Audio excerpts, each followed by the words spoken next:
Good day to everyone, all the international students out there around the world. I'm Jen Bardetta, and I'm talking to you from Sydney, Australia, so it's our evening. And I'm here today to talk to you about U.S. undergraduate admissions and the EducationUSA network that can help you find how to study in the U.S. at the undergraduate level.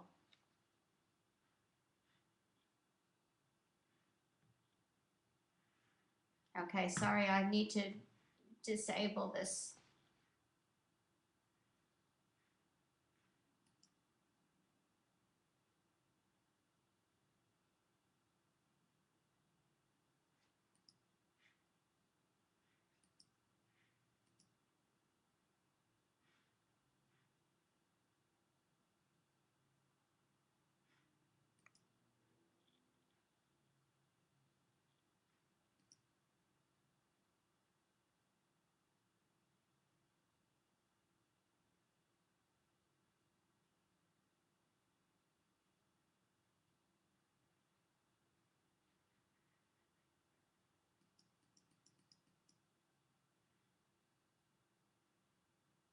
Okay, sorry about that technical problem.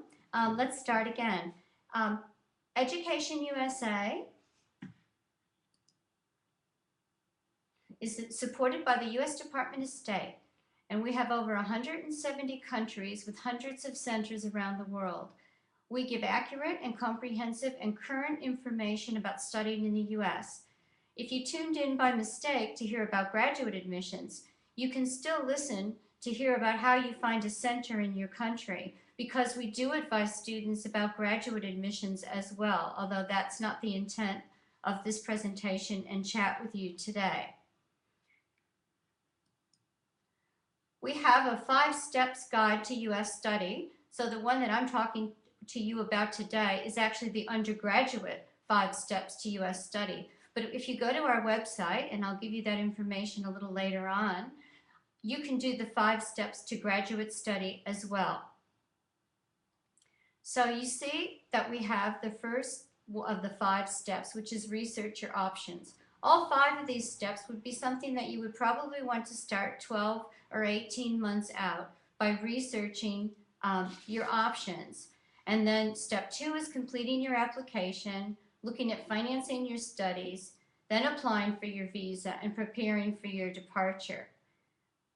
So in the first one, researching your options, this is really about knowing what do you want to study in the United States and thinking about how you define your priorities. But before we go into the actual steps, let's just look at a little bit of general information about the U.S. Just look how many international students are already studying in the United States in 2013. From Asia, Africa, Europe, Latin America, the Middle East, North America, and Oceania, which is where I am at the moment.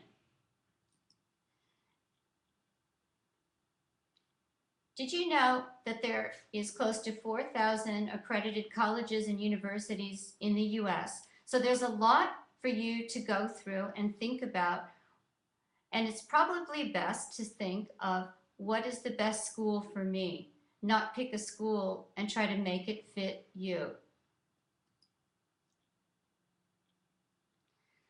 The U.S. higher education system is very different from many of the countries that all of you are from, including here in Australia. There's no centralized government authority that overlooks the U.S. higher education system. There is accreditation nationally and regionally, and there's no rankings that are given out. There's unofficial rankings, but you really choose a university or a program that is right for you. There are examinations, but there is no national examination like there is in many of our countries. The admission requirements really vary by the institution. Okay, so back to the 5 steps. You want to define your priorities. Let's see, I think we skipped a slide there. Okay, wait a second. Okay, define your priorities. These are all the cogs in a wheel that you really would want to think about. In defining your priorities, You need to research and narrow your choices by looking at type of school, any special needs you might have, the financial aid that you need, what kind of housing that you might have on campus, what major you're doing. Is that a school that offers your major at the level that you want it to? The cost.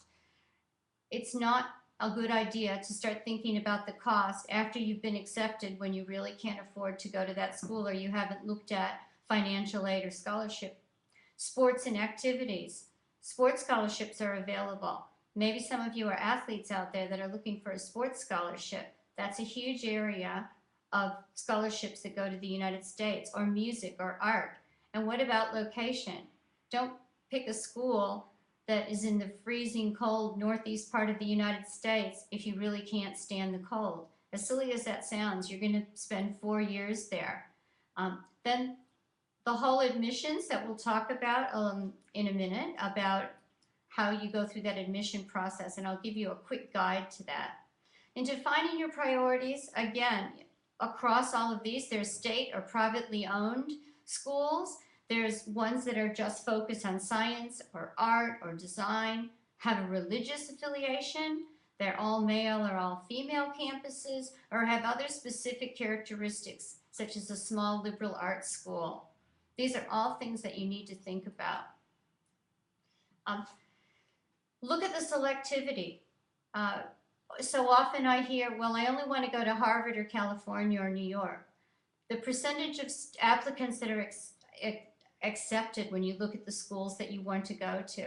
Are you a candidate for one of the Ivies? Is there a different school that would be a better school for you? What are the standardized test scores for that school?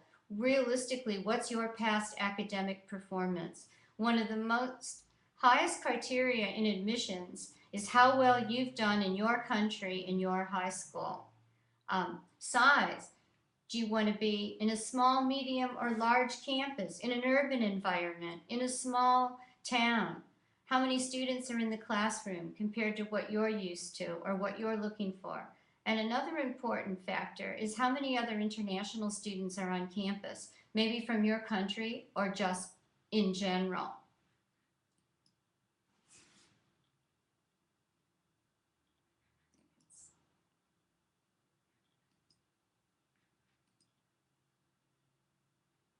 Let's just go back to 10.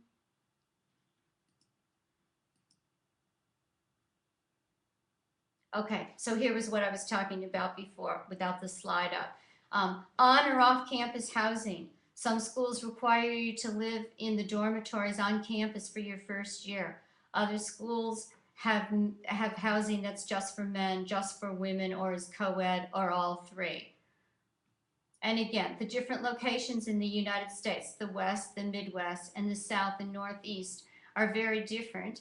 And we're thinking about not only the weather, but the general attitude, the cost of living, and these sorts of things.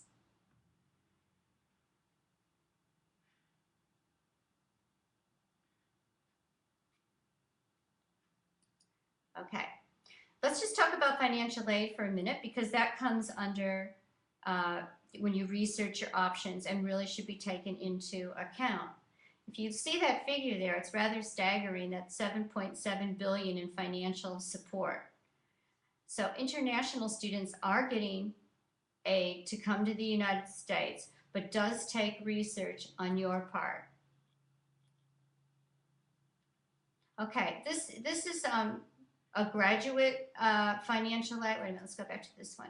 Undergraduate financial aid. During the 2011 and 12 year, more than 1,000 four-year regionally accredited colleges and university awarded at least $10,000 US in need or merit-based funding to international students. This really brings the annual comprehensive cost to less than $20,000 with scholarships and financial aid. Now, if we look at the graduate, and I put this in here just because I noticed some of you with some of the questions were actually looking more at the graduate level. This is just a good slide about graduate scholarships, even though this session is mostly about the funding for undergrad. You can see in STEM, so STEM is science, technology, engineering, and math, that 82% of the PhD candidates and 55% of the master's candidates are funded by their university. So if you have a question about funding your master's, you need to deal directly with the university that you're going to when you do your research. In the humanities and social sciences, 56% of the PhD candidates and 41% of the master's candidates are funded. Other professions, university funding is really rare. Most students are funded through loans or private sources. And I just wanted to stick that slide in there on graduate financial aid.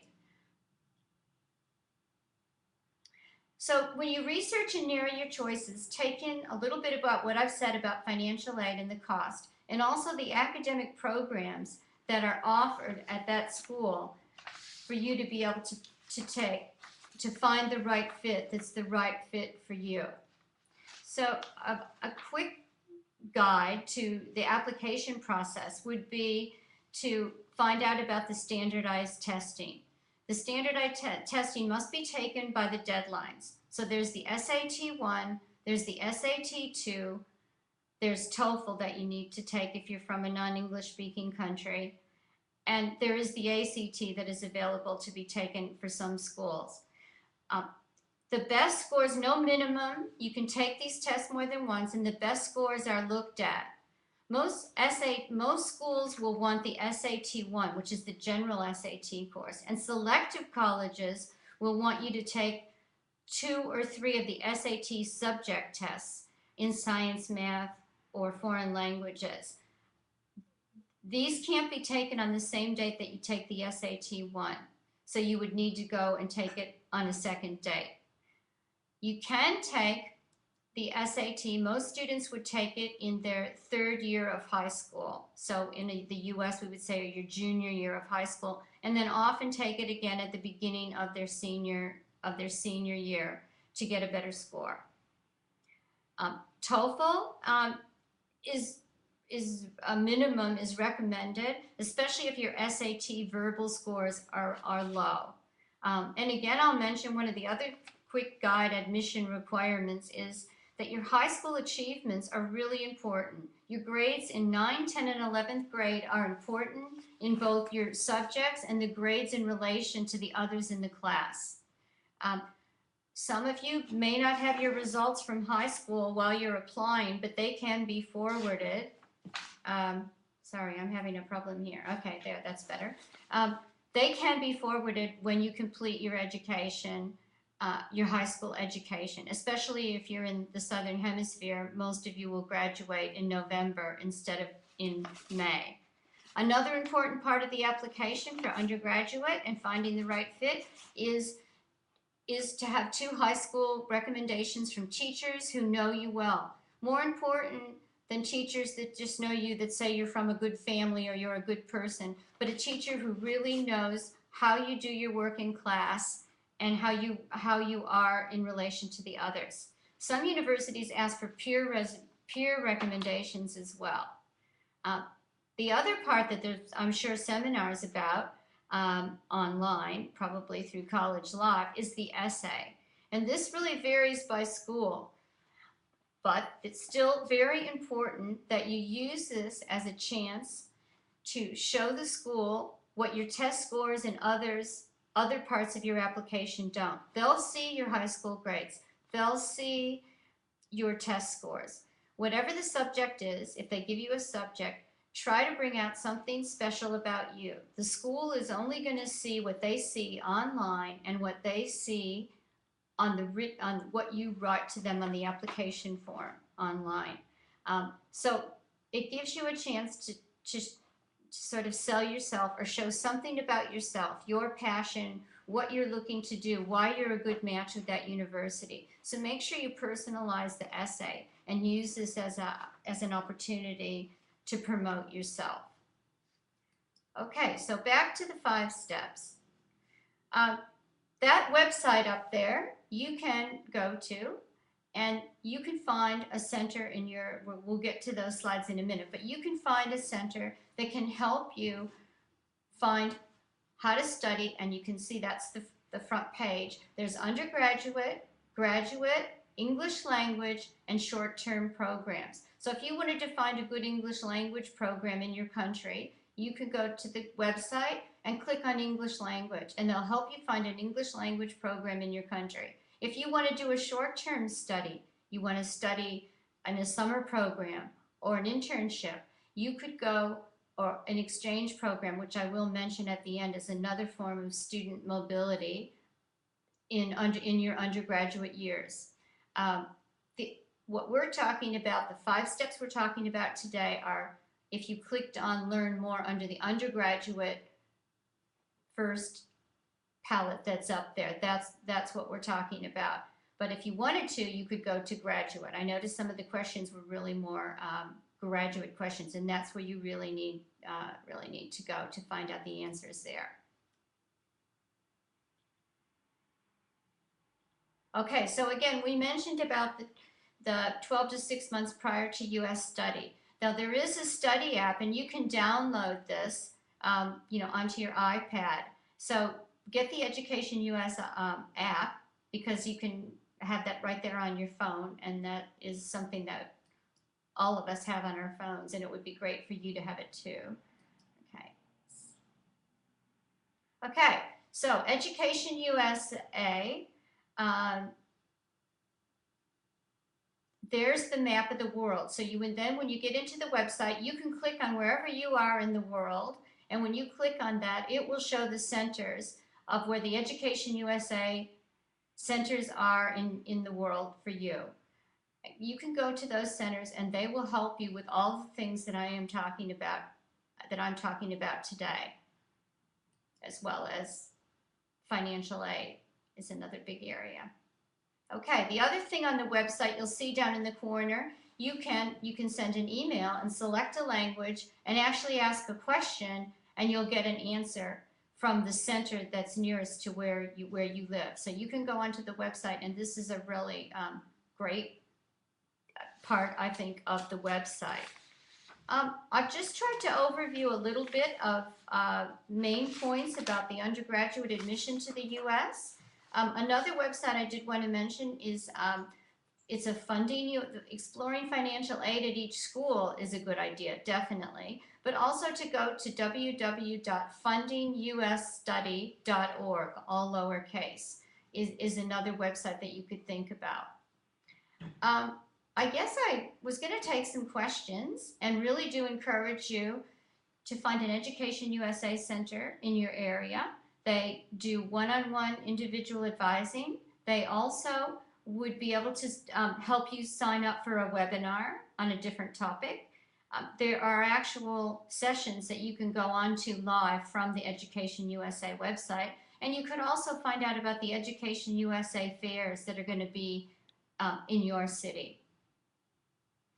So maybe we'll take some questions here that are online here. So, okay. How to choose a faculty. Okay, well, I guess that's going to depend on where you're up to in your study. If you're already sure you want to study engineering or you want to study business, you could then, obviously pick that faculty and do the research online and look at the programs in that faculty. A lot of U.S. students, in fact, most U.S. students don't even declare their major until they're into their sophomore or junior year, their second or third year. So you could, you could go to a liberal arts school or go to a major university and not really declare a major. Take classes in different faculties. You don't need to be tied to one faculty to go to school in the United States. Again, there was a question about wanting to enroll online for a course in English, and again, I would go to the EducationUSA website and click on the English courses, and you will find the best ones that are in your country on there. Let's go back to some of the questions here. Okay, someone asked about, is the Common Application available at all U.S. colleges? No. About 700-800 schools do use what's called a Common Application, which is an application that's the same for all the schools that you can have online. Other schools have their own application, but really Whether you use the common application or an application that's specific for the school, the same things that I mentioned, such as the high school recommendations, the essay, your high school achievements, and your grades. Your grades will need to come directly from your school, directly to the school that you're going to go to, your transcript or your grades from year 9 through 12. If you use the common application, there'll be a school profile on that, but there will be on many of the other applications. The school profile is really important because students need to use this to profile your high school, just like universities profile themselves. Get someone at your high school, if you don't already have it on your high school website, to help you write a good high school profile. Your college career counselor or your advisor at your high school. Your high school may have facts and figures about it that can promote where you rank in that school, and that's an important part of the application. Let's see, I have some other questions. Okay. There's a question here about engineering and doing mining engineering, and I'm thinking that maybe if you've already done 8 semesters that you're wanting to go to the US and do a master's. So again, still go to an Education USA center or go to the website, but click on the 5 steps for graduate study and it'll give you a lot more specific information. If you're thinking of going, if that question was about that you wanted to go and you want to transfer to do the 5th year of a mining engineering degree, that would be absolutely possible. And you can use search engines, and that's another good idea other than just looking at websites like the College Board, Princeton Review. There's so many of them. And go in and search by subject. You can search with a search engine by geographic area, and you can go in and search by mining engineering, say, to answer this question. So I hope that helps a little bit to answer that question. Also, what I spoke about with the figures about masters and financial aid. Okay.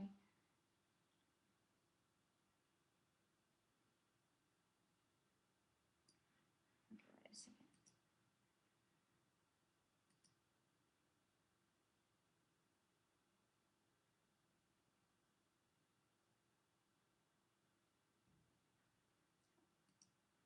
Okay, well that seems to be most of the questions that